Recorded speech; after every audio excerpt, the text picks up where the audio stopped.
بسم اللہ الرحمن الرحیم الحمد للہ وکفا والسلام علی عبادہ الذین اصطفیٰ اما بعد۔ جمعیت علماء ہند کی تجاویز عام طور سے دو حصوں میں ہوتی ہیں، یا یہ کہہ لیں کہ ان کا مضمون دو چیزوں پر مشتمل ہوتا ہے عام طور سے۔ ایک تو ملک کی حکومت سے کچھ باتیں کی جاتی ہیں، اور ایک اپنی ملت سے عام طور پر۔ اس تجویز میں بھی جیسا کہ مولانا شمس الدین صاحب نے فرمایا، یہ دونوں باتیں ہیں۔ کچھ چیزوں کا مطالبہ کیا گیا ہے حکومت سے، اور کچھ چیزوں کی طرف متوجہ کیا گیا ہے مسلمانوں کو۔ لمبی بات تو نہیں کرنی ہے، لیکن مناسب لگتا ہے، تائید تو ہے ہی تجویز کی، لیکن اس کے سلسلے میں دو باتیں، یا یوں کہہ لیں کہ دو قسم کی غلط فہمیاں دور کرنا میں مناسب سمجھتا ہوں۔ اللہ کرے میری زبان سے صحیح بات نکلے اور نافع ہو۔ اس تجویز میں حکومت سے جو مطالبے ہیں وہ ظاہر ہے کہ قانون کے دائرے میں ہیں۔ کسی بھی مہذب معاشرے کے لیے یہ بات خطرے کی گھنٹی کی حیثیت رکھتی ہے کہ اس میں کوئی طبقہ وہاں رہنے والے کسی طبقے کو یا اس کے مذہب کو مہم کے طور پر نشانہ بنائے، اور اس کے لیے وہ محنت کرے اور پروپیگنڈے اور جھوٹ کا سہارا لے۔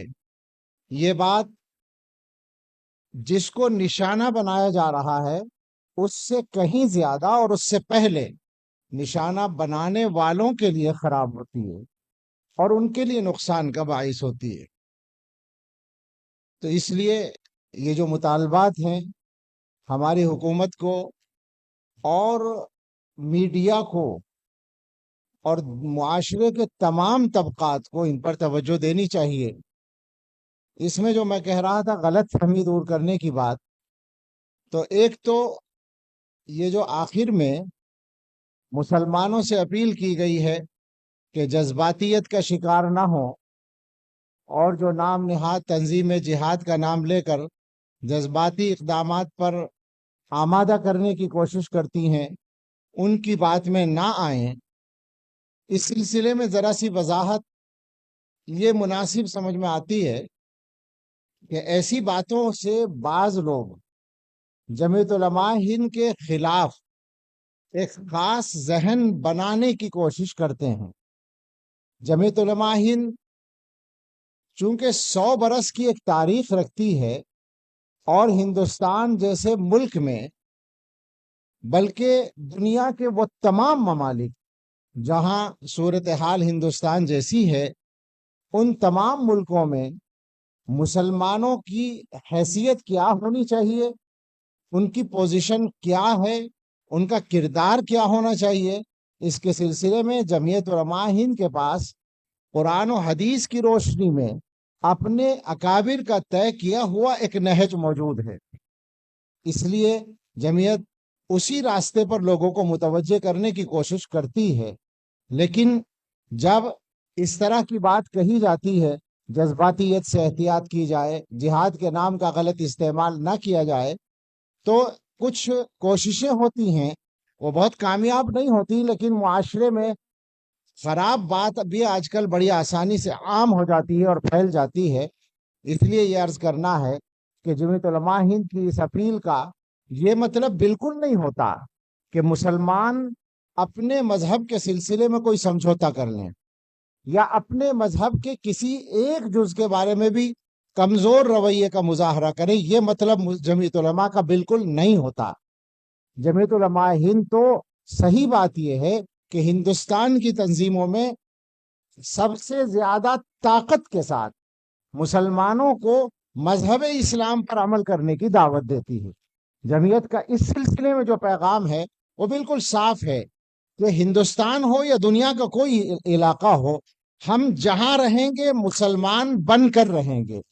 ہم جہاں رہیں گے اپنے کلمے کی بلندی کے ساتھ رہیں گے، ہم جہاں رہیں گے اپنی نمازوں کے ساتھ رہیں گے، اپنے روزوں کے ساتھ رہیں گے، اپنی داڑھی ٹوپی اور کرتے پاجامے کے ساتھ رہیں گے، ہم جہاں رہیں گے اپنے دین کے تمام شعائر کے ساتھ رہیں گے، ہم اپنی تہذیب و ثقافت کے ساتھ رہیں گے۔ یہ بالکل کھلا پیغام ہے، اور اس سلسلے میں ادنا سمجھوتے کی کوئی گنجائش نہیں ہے۔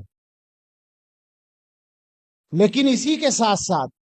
ہم یہ پورا اطمینان رکھتے ہیں کہ جب کوئی مسلمان اپنے مذہب کا پورا پابند ہوتا ہے تو وہ جذباتیت کا شکار نہیں ہوتا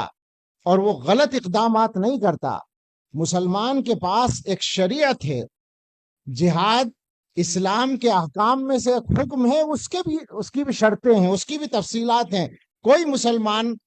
کوئی کام شریعت کے اصول سے ہٹ کر کرے اور نام لے دے شریعت کے کسی حکم کا، یہ غلط بات ہے۔ جمعیت کا کہنا فقط اتنا ہے، ورنہ مسلمان یہ بات ذہن میں رکھیں کہ ان کو اپنے مذہب پر عمل کے سلسلے میں ادنا کوتاہی کا ثبوت کہیں نہیں دینا ہے۔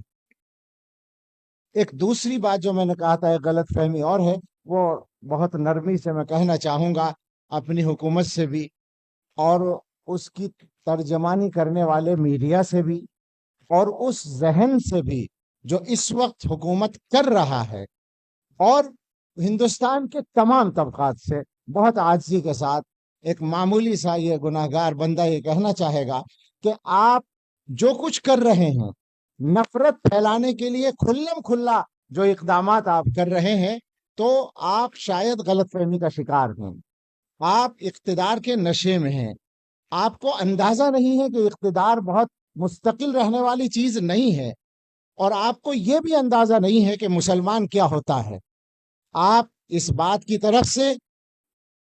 کسی غلط فہمی کے شکار نہ رہیں کہ آپ کی یہ حرکتیں،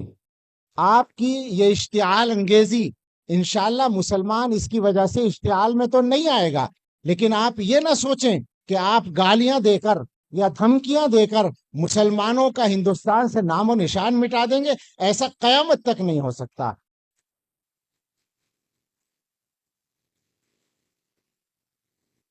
ہندوستان کے اندر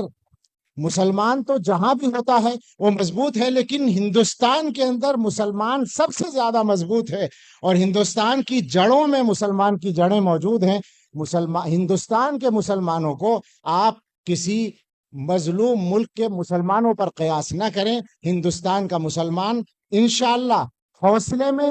مضبوطی میں، ملک کے ساتھ وفاداری میں اور ملک کے ساتھ قربانیوں میں آپ سے پیچھے نہیں، بہت آگے ہے۔ اللہ حفاظت فرمائے۔